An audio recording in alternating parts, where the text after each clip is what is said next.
selamat hari Minggu. Senang kita bisa bertemu lagi meskipun kita dalam ibadah online.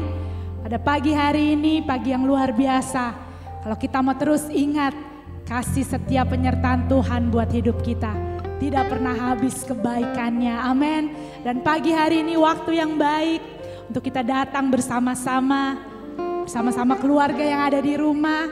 Dan bersatu hati juga dengan keluarga seiman kita secara online. Untuk kita meninggikan namanya, untuk kita memuji Dia, Allah kita, Raja di atas segala raja. Mari kita naikkan syukur kita buka ibadah kita dengan doa kita bersama-sama. Angkat suaramu, naikkan syukurmu kepada Dia. Haleluya, haleluya. Yes, haleluya, terpujilah Tuhan.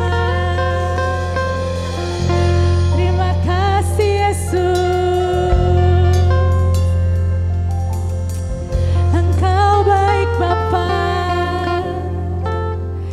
kami bersyukur Tuhan, kami bersyukur Tuhan. Haleluya Yesus, terima kasih Tuhan. Maha besar Bapa kami yang bertahta di dalam kerajaan sorga. Tuhan Yesus, Roh Kudus, kami datang kepada Engkau pagi hari ini Tuhan, dengan segala kerendahan hati kami Tuhan.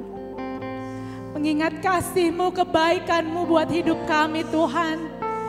Kami tidak bisa membalasnya dengan apapun Tuhan, selain lewat pujian, syukur, penyembahan kami pagi hari ini. Kami mau bawa persembahan kami di hadapan-Mu Tuhan. Ini hidup kami Tuhan. Kami mau naikkan pujian kami Tuhan. Bapa, kami percaya dimanapun jemaat Tuhan berada saat ini, baik di rumah masing-masing, di perjalanan atau dimanapun kami menikmati ibadah online kami, mengikuti ibadah ini Tuhan. Kami percaya Tuhan, Engkau Allah yang maha hadir. Engkau hadir di tengah-tengah kami bersama dengan kami Tuhan. Dan kami percaya pagi hari ini saat kami beribadah bersama-sama Tuhan, ada kekuatan yang baru, ada pemulihan, ada sukacita yang kami rasakan Tuhan. Kami percaya Tuhan hadir di tengah-tengah kami. Terima kasih Tuhan, terima kasih Yesus. Kami siap memuji Engkau dan kami juga siap diberkati lewat firman-Mu Tuhan. Terima kasih Bapa, terima kasih. Kami naikkan ucapan syukur kami hanya kepada Engkau, Allah kami, Juru Selamat kami yang hidup. Hanya di dalam nama Tuhan Yesus Kristus kami buka ibadah kami pagi hari ini. Haleluya, haleluya, amin, amin. Bapak Ibu Saudara, siap naikkan syukur kita buat Tuhan, amin. Amin, mari saya undang Bapak Ibu yang ada di rumah, mau bangkit berdiri, mau bertepuk tangan memuji Tuhan. Katakan pujian itu segala puji syukur hanya bagi Tuhan. Haleluya, haleluya. Musik, mari kita naikkan syukur kita buat Tuhan dengan hati yang penuh syukur. Mari bersorak-sorai buat Allah kita yang baik. Segala puji syukur hanya bagi-Mu Tuhan. Haleluya, haleluya. Nyanyikan sama-sama pujian ini. Segala puji syukur, yeah. Segala puji syukur hanya bagi-Mu Tuhan. Sebab Kau yang layak dipuja. Kami mau bersorak, tinggikan nama-Mu.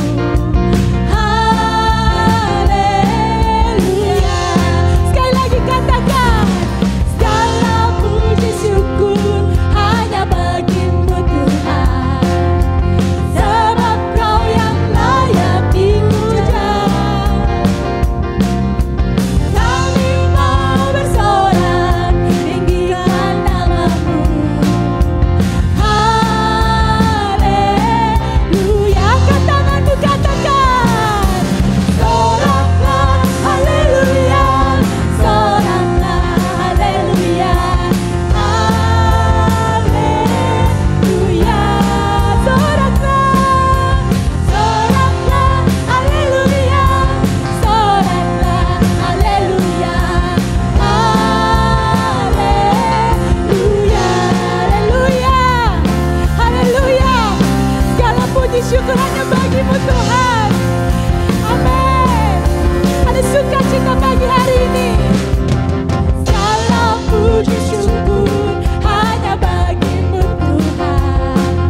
bersorak-sorai buat Tuhan Allah kita. Amin. Mari kita mau terus punya hati yang selalu bersyukur, karena cintanya buat kita, amin, tidak pernah berubah. Amin. Takkan pernah berubah. Hatiku percaya, walau bumi bergoncang, gunung-gunung beranjak, namun kasih setiamu tak pergi dariku. Wow, haleluya.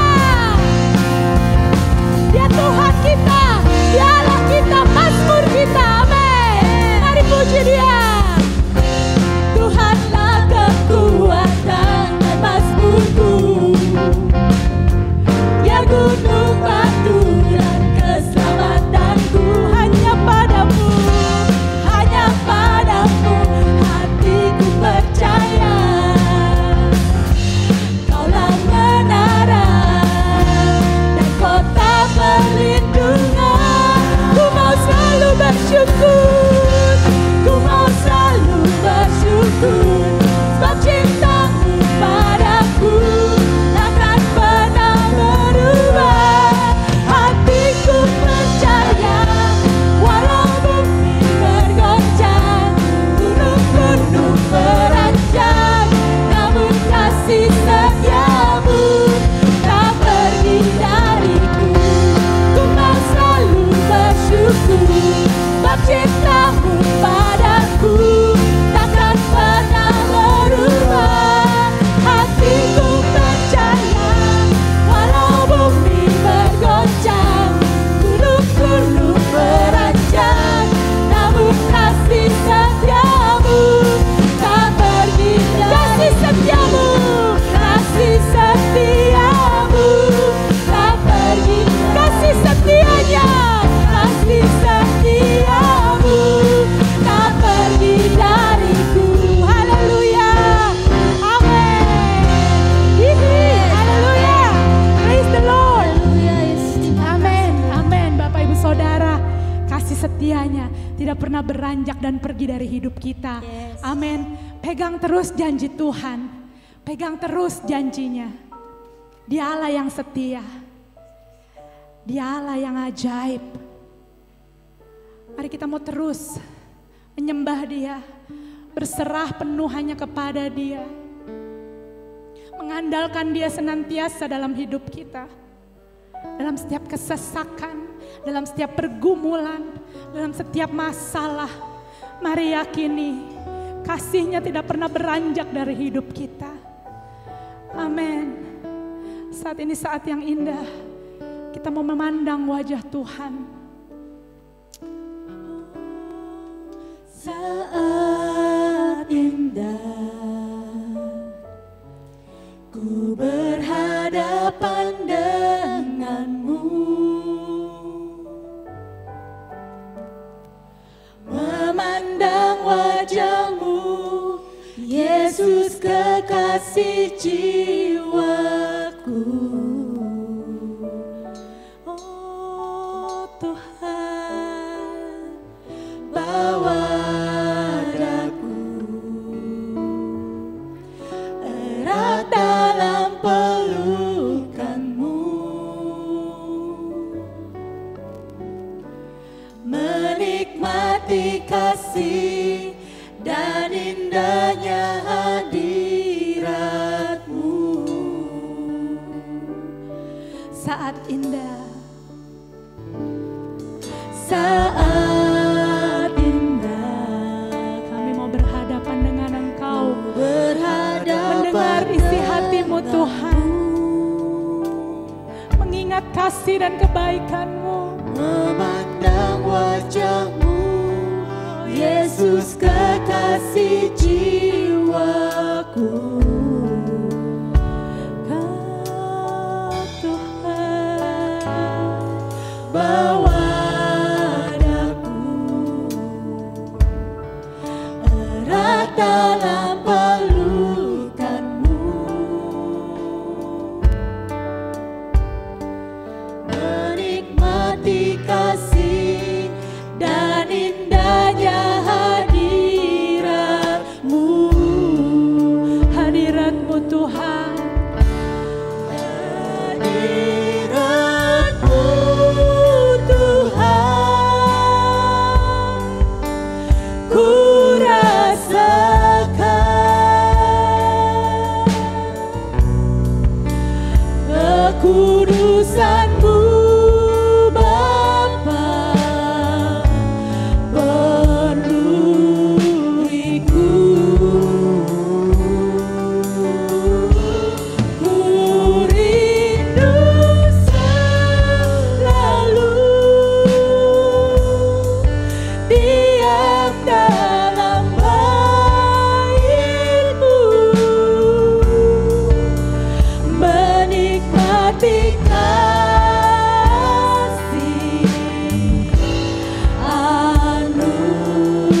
menikmati kasih-Mu. Terima kasih Tuhan, kami bisa rasakan hadirat-Mu. Terus Tuhan, hadir dan berbicaralah Tuhan lewat hamba-Mu yang akan menyampaikan firman-Mu pagi hari ini. Kami membuka hati kami Tuhan, pikiran kami biar menjadi tanah yang subur untuk ditabur oleh benih firman-Mu Tuhan. Haleluya Yesus, berbicaralah, tegur Tuhan setiap hati. Balut setiap hati. Sembuhkan dan pulihkan Tuhan. Amin Yesus. Haleluya. Kami percaya Tuhan, saat firman-Mu diberitakan Tuhan, kuasa Roh Kudus menjamah setiap hati jemaat Tuhan, dimanapun kami berada saat ini. Kami siap Tuhan, kami siap, berbicaralah ya Tuhan. Haleluya, haleluya, amin, amin.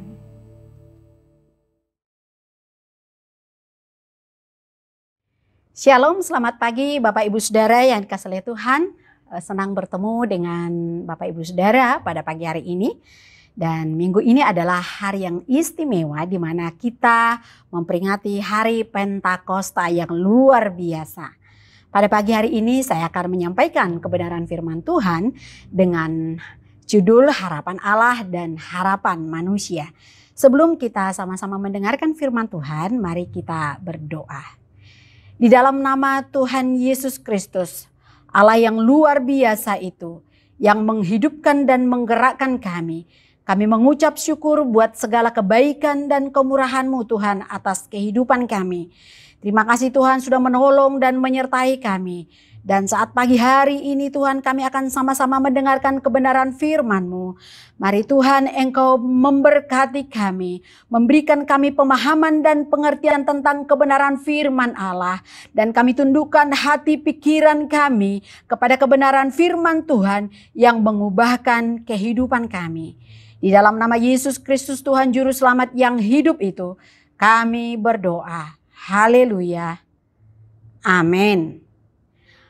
Bapak Ibu yang dikasihi oleh Tuhan, kebenaran firman Tuhan akan kita kembali baca dari Kisah Rasul pasal yang ketiga ayat 1 sampai ke 8.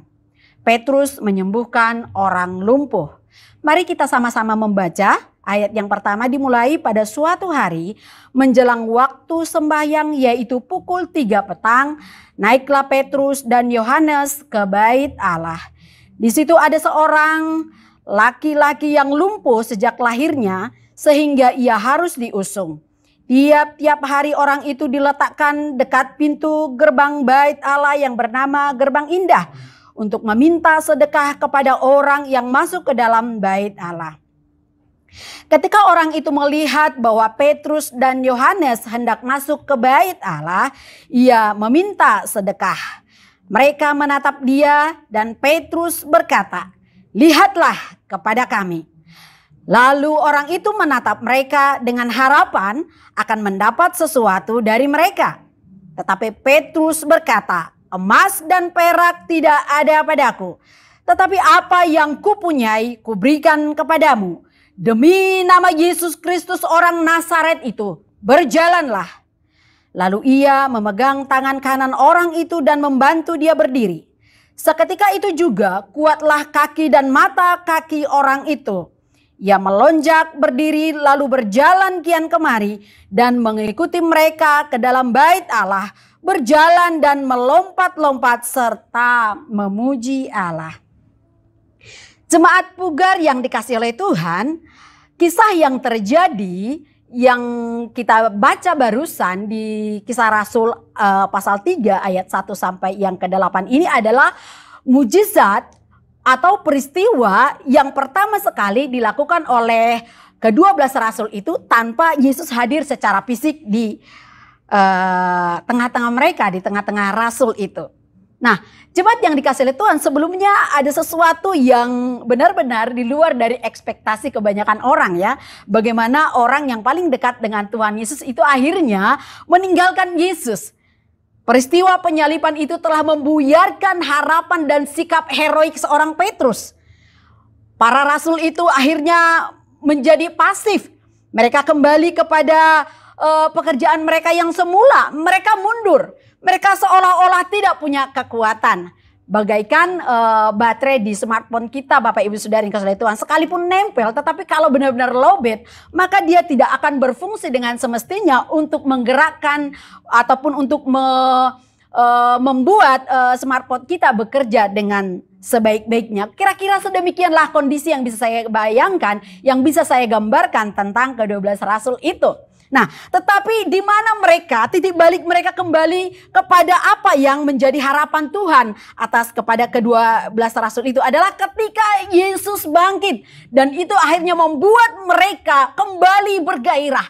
Membuat mereka menjadi punya kekuatan kembali. Nah, setelah kebangkitan Tuhan Yesus dari kematian, Bapak Ibu Saudara yang kasihi Tuhan, Alkitab mencatat bahwa Yesus menampakkan diri kurang lebih 40 hari.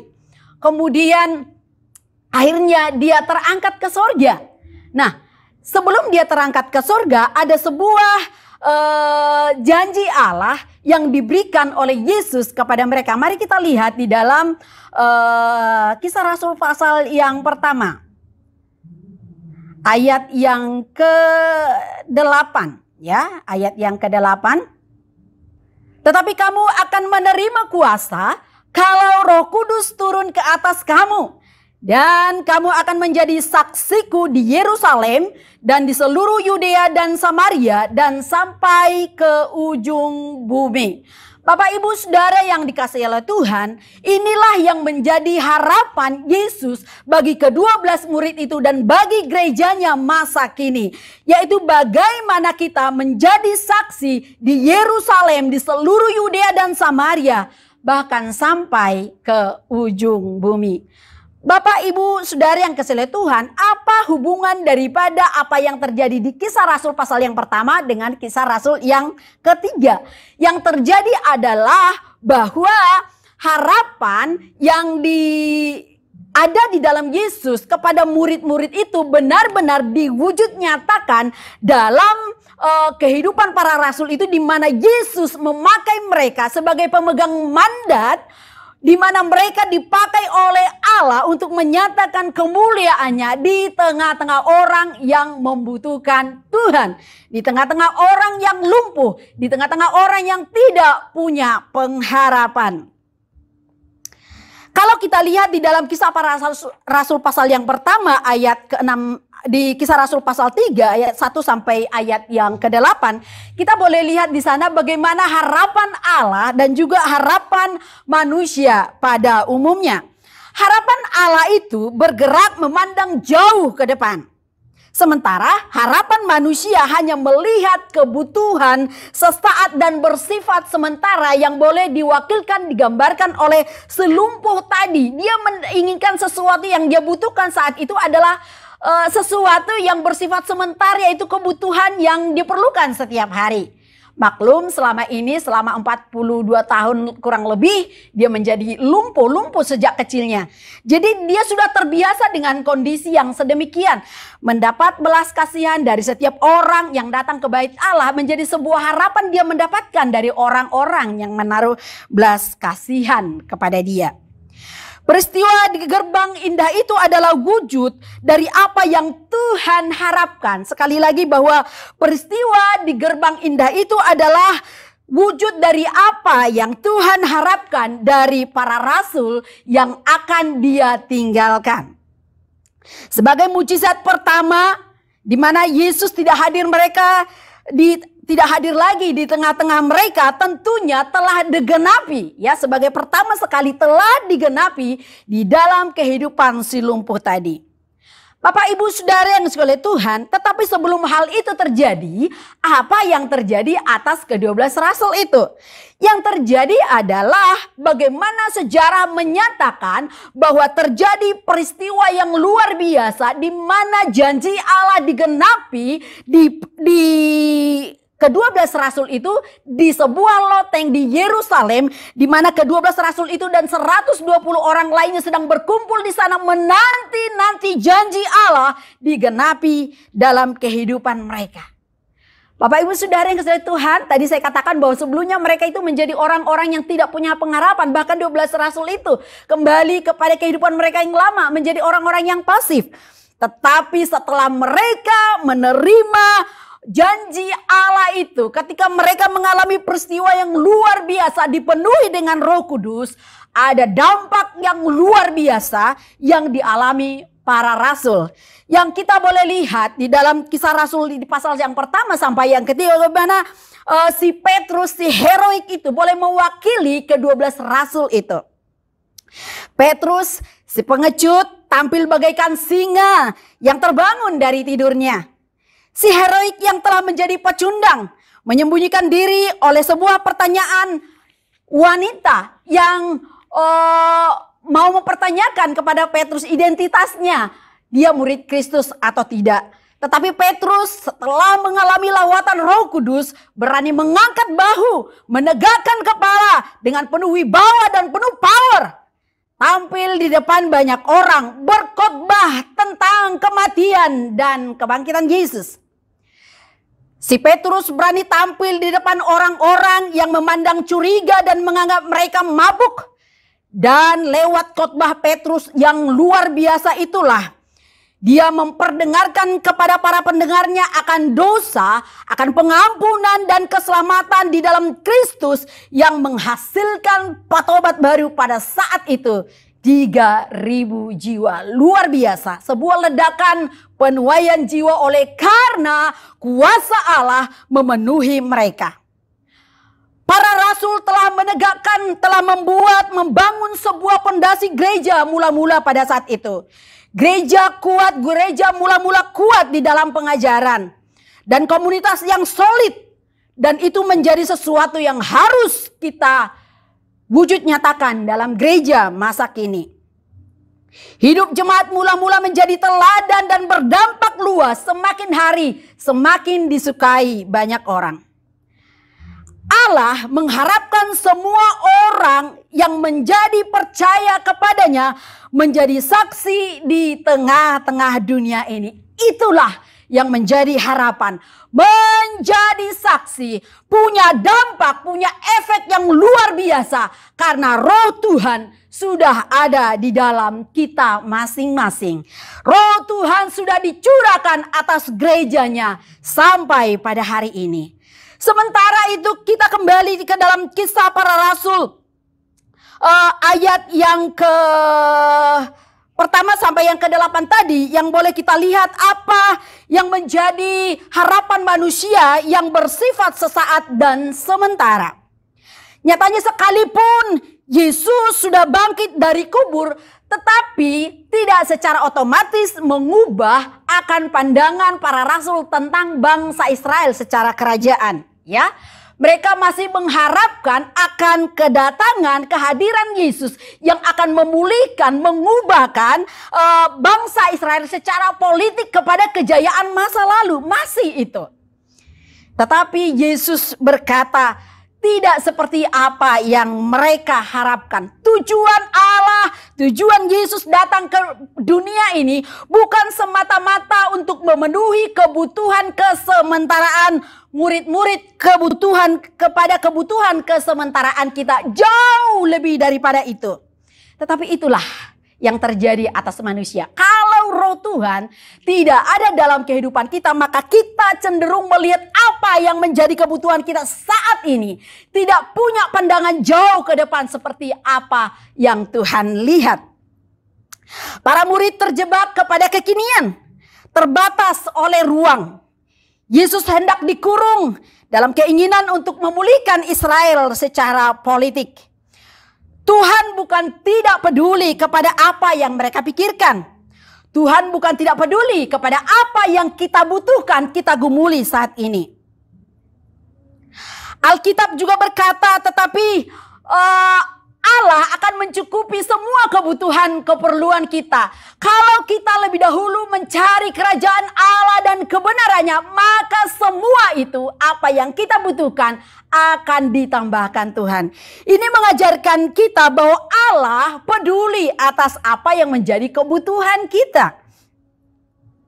Mencari kebenarannya secara otomatis memelihara hidup kita. Sekali lagi saya garis bawahi bahwa mencari kebenaran Allah secara otomatis akan memelihara hidup kita. Karena kita menggantungkan harapan kita kepada Tuhan, Sang Pemilik hidup kita. Jangan curiga seolah-olah Allah harus diingatkan. Jangan curiga seolah-olah harus diingatkan atau Allah lupa kepada cara untuk memberkati kita. Dia tahu apa yang harus dia lakukan bahkan sebelum kita tahu apa yang menjadi kebutuhan kita. Sekali lagi, dia tahu apa yang harus dia lakukan bahkan sebelum kita tahu apa yang menjadi kebutuhan kita. Karena dia adalah Allah yang maha tahu. Tetapi ini bukan berarti kita nggak perlu berdoa ya. Karena berdoa bukan hanya semata-mata meminta sesuatu daripada Tuhan. Jangan sampai berpikir ya udahlah karena Tuhan maha tahu, ya udah nggak usah berdoa. Bukan sedemikian Bapak Ibu Saudara. Itu hal yang salah kalau kita berpikirannya sedemikian. Mengharapkan hal-hal yang hanya sementara dari Tuhan adalah ciri daripada orang ataupun bangsa-bangsa yang tidak mengenal Allah. Apa bedanya kita dengan orang-orang yang tidak mengenal Allah kalau kita hanya mengharapkan hal-hal yang lahiriah semata. Hanya kepada kebutuhan-kebutuhan sesaat dan sementara. Karena semua itu nanti kelak tidak ada gunanya. Tetapi harapan Allah bagi kita jauh di atas semuanya itu. Tuhan mau bawa kita jauh lebih mulia daripada hal-hal yang kita harapkan. Inilah yang digambarkan di dalam peristiwa yang terjadi di gerbang indah di bait Allah yang ada di Yerusalem. Si lumpuh hanya bisa mengharapkan kebutuhannya. Si lumpuh hanya berfokus kepada kebutuhan saat itu. Dan selama ini dia menjadi objek yang dikasihani oleh orang. Dipandang dan diberi sedekah. Mungkin bisa berdasarkan belas kasih atau karena kasihan semata. Lumpuh membuatnya bergantung kepada orang lain, bahkan mungkin menjadi beban bagi banyak orang. Lumpuh membuatnya bergantung kepada apa yang diberikan orang pada saat itu, sesuatu yang dia nanti-nantikan. Selama itu, selama 42 tahun dia telah menjadi objek dikasihani oleh orang supaya dia bisa melanjutkan hidupnya. Tetapi si lumpuh itu telah mengalami sesuatu yang luar biasa daripada Tuhan. Dia berjalan memerdekakan dirinya dari ketergantungan kepada orang lain. Dan dia memandang dengan penuh berani kepada orang-orang yang selama ini mungkin memandang rendah akan hidupnya. Si lumpuh kini telah berjalan dan dia berjalan dan terus berjalan. Seolah-olah memamerkan peristiwa yang viral saat itu kepada orang lain. Bagaimana dia telah menjadi objek, menjadi orang yang mengalami sesuatu yang luar biasa daripada Tuhan. Telah membuat sebuah harapan kepada orang-orang yang melihat dia.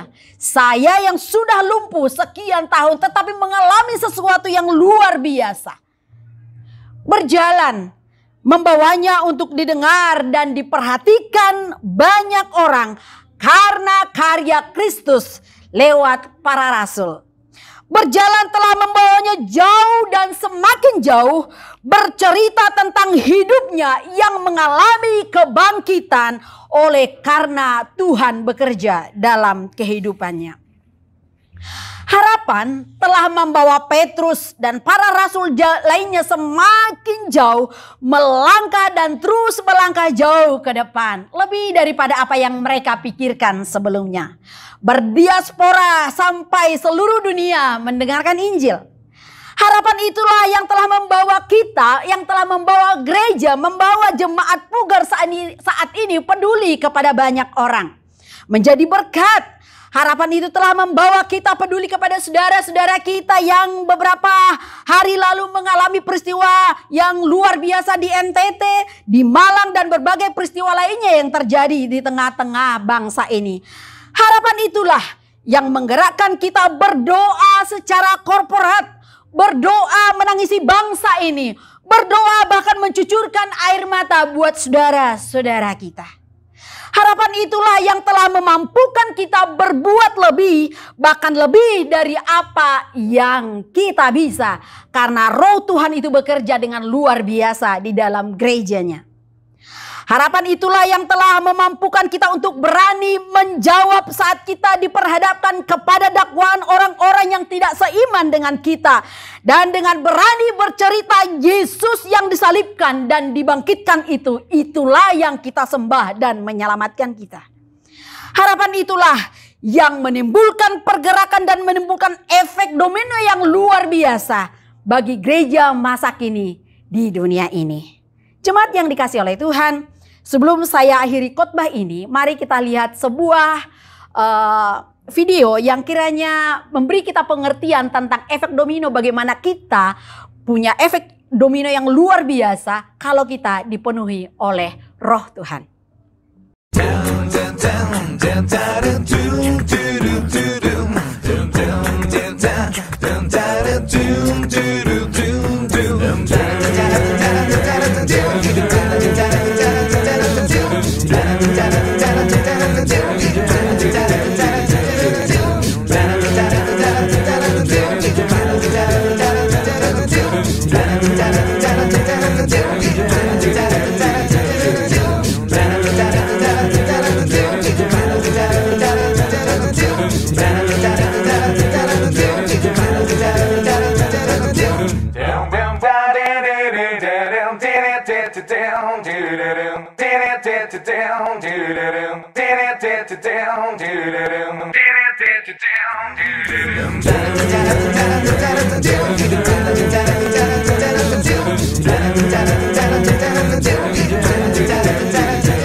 Jemaat yang dikasihi oleh Tuhan, setelah kita melihat video yang barusan kita tonton bersama-sama, apa yang boleh kita lihat dari sana?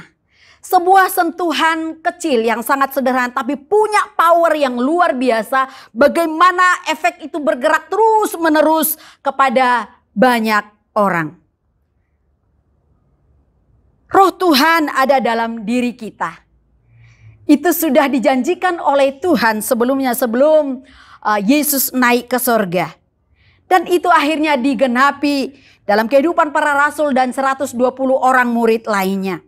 Bagi gereja kita, bagi gereja Tuhan masa kini, apa yang Tuhan harapkan? Tuhan mengharapkan kita untuk melangkah jauh di atas rata-rata kebanyakan orang dan tentunya berbeda. Tuhan ingin kita menjadi rekan kerjanya Allah di tengah-tengah dunia ini yang punya efek besar. Sekalipun Yesus tidak hadir secara fisik, tetapi rohnya telah diberikan kepada masing-masing kita. Pekerjaan Allah yang luar biasa sedang diberikan kepada kita. Mandat itu sedang diberikan kepada kita pada saat ini. Kita telah menjadi agen-agen pengharapan yang diharapkan oleh Tuhan untuk membawa kabar keselamatan, membawa kebangkitan bagi mereka yang lumpuh, membawa harapan yang besar bagi mereka yang putus harapan. Kita telah dijadikan Tuhan menjadi perpanjangan tangan Tuhan untuk menyatakan kemuliaannya di tengah-tengah dunia ini. Jemaat yang dikasihi oleh Tuhan, Tuhan mengharapkan kita menjadi orang-orang yang sedemikian, yang membawa kabar kesukaan bagi dunia ini, bagi banyak orang, supaya mereka yang lumpuh dapat berjalan kembali. Bagaimana kita menjadi agen-agen penabur akan pengharapan, karena kita sudah mengalami harapan itu dan kita telah digerakkan oleh harapan itu, dan itu kita salurkan kepada orang lain. Jangan menjadi orang yang pasif. Roh Tuhan ada dalam kehidupan kita. Mari kita terus bergerak, terus menimbulkan efek yang besar di tengah-tengah dunia ini, sampai dunia ini mendengarkan kebenaran firman Tuhan dan nama Tuhan dimuliakan lewat seluruh kehidupan kita. Tuhan Yesus memberkati. Mari kita berdoa. Bapa di dalam surga, besar kasih-Mu atas kehidupan kami. Tanpa roh Tuhan yang ada dalam kehidupan kami tidak bisa melihat jauh ke depan. Kami tidak bisa menjadi agen-agennya Tuhan di tengah-tengah dunia ini. Tetapi oleh karena roh Tuhan yang terus menggerakkan kami, seperti apa yang menjadi harapan-Mu ya Tuhan, bagaimana kami menjadi saksi di tengah-tengah dunia ini sampai seluruh dunia ini mendengarkan Injil-Mu. Kami menjadi tangan-Mu, kami menjadi mata-Mu Tuhan, kami menjadi kakinya Tuhan, untuk menyampaikan kabar keselamatan itu bagi dunia ini Tuhan. Sehingga dunia yang lumpuh dapat dibangkitkan. Dan kami boleh menjadi saksi yang hidup. Bagaimana kami telah menerima harapan yang luar biasa itu di dalam Yesus Kristus Tuhan. Terima kasih ya Tuhan. Berkatilah seluruh sidang jemaat Pugar ya Tuhan. Kami menjadi jemaat yang bersemangat. Kami berani mengangkat wajah kami. Kami menegakkan kepala kami karena roh Tuhan ada dalam kami. Bekerja dengan luar biasa dan menggerakkan kami Tuhan. Sehingga kami punya dampak yang luar biasa. Kami tidak menjadi orang Kristen yang pasif menikmati kemerdekaan ataupun keselamatan kami sendiri. Tetapi kami menjadi jemaat yang aktif dan punya power Tuhan. Berani memberitakan Injil-Mu dan Engkau dimuliakan lewat seluruh hidup kami. Diberkatilah kami semua yang mendengarkan firman-Mu. Di dalam nama Yesus Kristus Tuhan yang menggerakkan kami berdoa. Haleluya. Amin. Shalom, selamat hari Minggu. Bagaimana kabar Bapak Ibu Saudara semua? Kita tetap bersabar ya. Kita tetap bersyukur kepada Tuhan. Karena apapun yang terjadi, Tuhan selalu ada bersama dengan kita. Puji Tuhan, kita masih ada kesempatan. Diberikan kesempatan untuk bisa beribadah walaupun kita belum bertatap muka. Memang rasa rindu untuk bisa kembali seperti yang semula. Datang ke rumah Tuhan, beribadah bersama-sama, ngobrol, akrab satu sama lain. Itu pasti menjadi kerinduan kita. Dan tentunya saya sebagai gembala sangat-sangat menantikan waktu-waktu seperti itu. Namun kita diproses terus untuk bersabar, untuk bisa menguasai diri kita, hati kita, dan tentunya semua itu menjadi sesuatu yang kita harus berpikir positif. Semua baik, semua pasti baik. Puji Tuhan. Terima kasih buat semua penata layan yang sudah melayani dengan luar biasa. Dan Ibu Pendeta Lasma yang juga sudah membagikan berkat firman Tuhan buat kita. Pasti kita sudah dilawat Tuhan. Kita diberkati, kita dipulihkan. Dan tentunya ada sesuatu yang baru yang kita dapat. Untuk menyemangati hari-hari ke depan kita. Tetap ada dalam kebenaran Tuhan. Puji Tuhan. Pesan saya di minggu ini, saya masih berbicara terus tentang pengharapan. Namun salam saya buat kita semua. Maranatha, datanglah ya Tuhan. Puji Tuhan. Bapak Ibu, saudara yang dikasih Tuhan, kita bersyukur kita punya Tuhan yang luar biasa. Dan Tuhan kita tidak pernah gagal dalam menepati janji-janjinya. Saudara, di dalam usia kita yang semakin hari semakin bertambah, mungkin saudara-saudara yang sudah berusia di atas 60 ke atas seperti saya, kita mulai berpikir, apakah pengharapan-pengharapan saya di usia tua ini masih bisa terwujudkan? Bapak Ibu Saudara yang dikasihi Tuhan, saya mengingatkan kisah tentang Abraham dan Sarah. Bagaimana Tuhan juga sudah berjanji kepada mereka untuk memberikan keturunan, bahkan keturunannya itu akan begitu banyak seperti pasir di laut, seperti bintang di langit. Namun Abraham Sarah juga menantikan itu.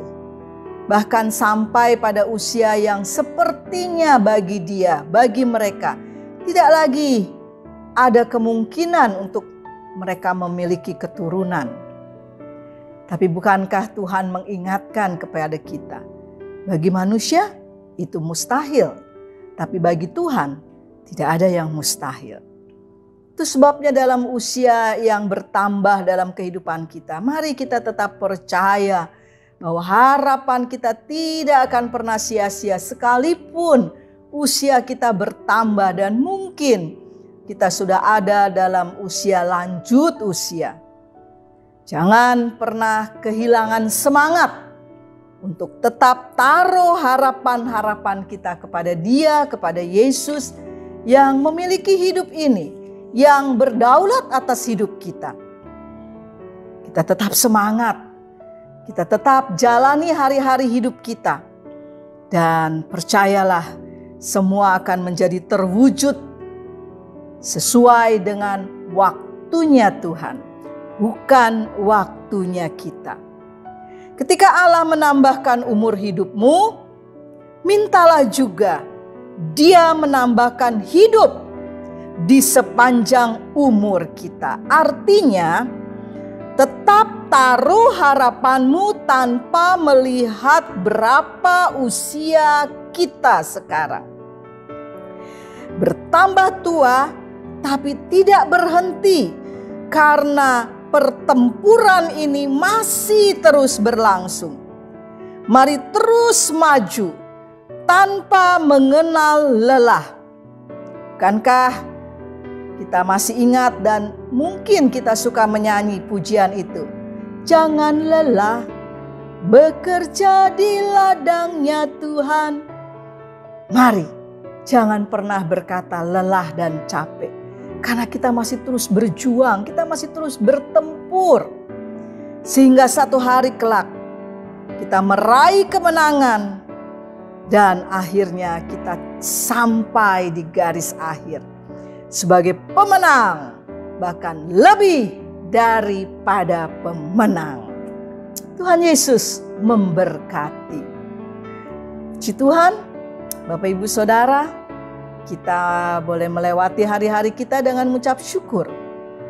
Kita mau belajar untuk tidak mengeluh dan bersungut, tapi kita mau belajar memiliki gaya hidup mengucap syukur senantiasa, bersuka cita senantiasa, tetap berdoa.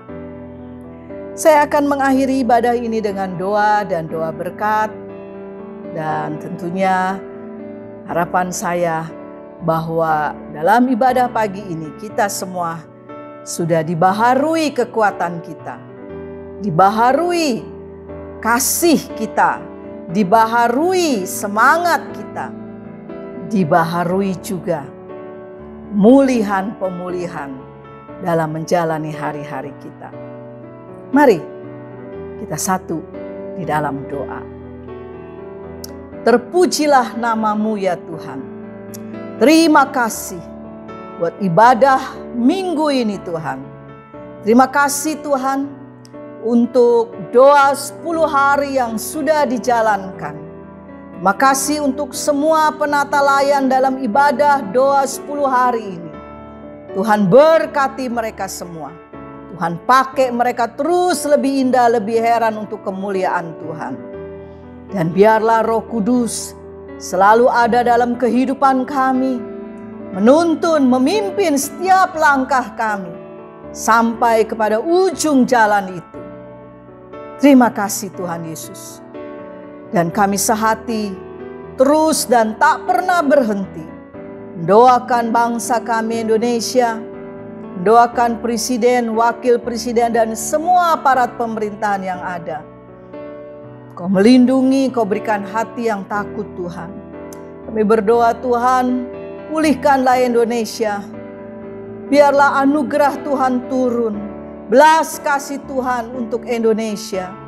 Dan kami hanya berserah, kami taruh harapan kami kepada Tuhan.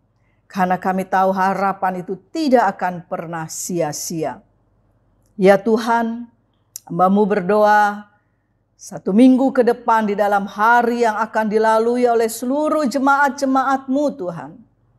Marilah Engkau turut bekerja dalam pekerjaan mereka, usaha mereka, perjalanan mereka, studi dari semua anak-anak. Tuhan lindungi, Tuhan jagai, Tuhan pimpin setiap langkah hidup kami. Jauhkanlah kami semua dari yang jahat. Berikan kami keteguhan iman untuk tetap setia mengiring Tuhan sampai selama-lamanya. Ya Tuhan, kami tahu Engkaulah andalan hidup kami. Tidak ada yang mustahil bagi Tuhan. Hari-hari yang berat, mungkin banyak orang sudah kehilangan pencaharian, pekerjaan, pemasukan mulai berkurang. Sementara kebutuhan hidup terus harus berjalan. Kuatkanlah kami semua Tuhan. Kuatkanlah iman kami. Kami serahkan semua ke dalam pimpinan Tuhan. Kami mau menjadi pemenang, bahkan lebih daripada pemenang. Terima kasih Tuhan Yesus. Hamba-Mu berdoa buat setiap pergumulan yang ada, sakit, penyakit, masalah yang sedang dihadapi. Di dalam nama Yesus, Tuhan memulihkan, Tuhan beri jalan keluar. Dan Tuhan selalu ada. Terima kasih Tuhan Yesus. Terima kasih Tuhan. Terima kasih. Sekarang hamba-Mu akan turunkan berkat di akhir ibadah minggu ini. Marilah Bapak Ibu Saudara yang ada di rumah, angkatlah tangan-Mu untuk terima berkat Tuhan. Allah sumber pengharapan kita akan memenuhi kita seumur hidup kita. Dan segala sukacita dan damai sejahtera di dalam iman kita. Karena penyertaan Tuhan kita, kasih daripada Yesus dan kehadiran Roh Kudus ada menyertai kita dari saat ini sampai Maranatha, Tuhan Yesus datang kembali. Kita semua yang sudah terima berkat Tuhan, percaya akan kebesaran Tuhan. Marilah kita katakan bersama-sama. Amin. Selamat hari Minggu. Tuhan Yesus memberkati.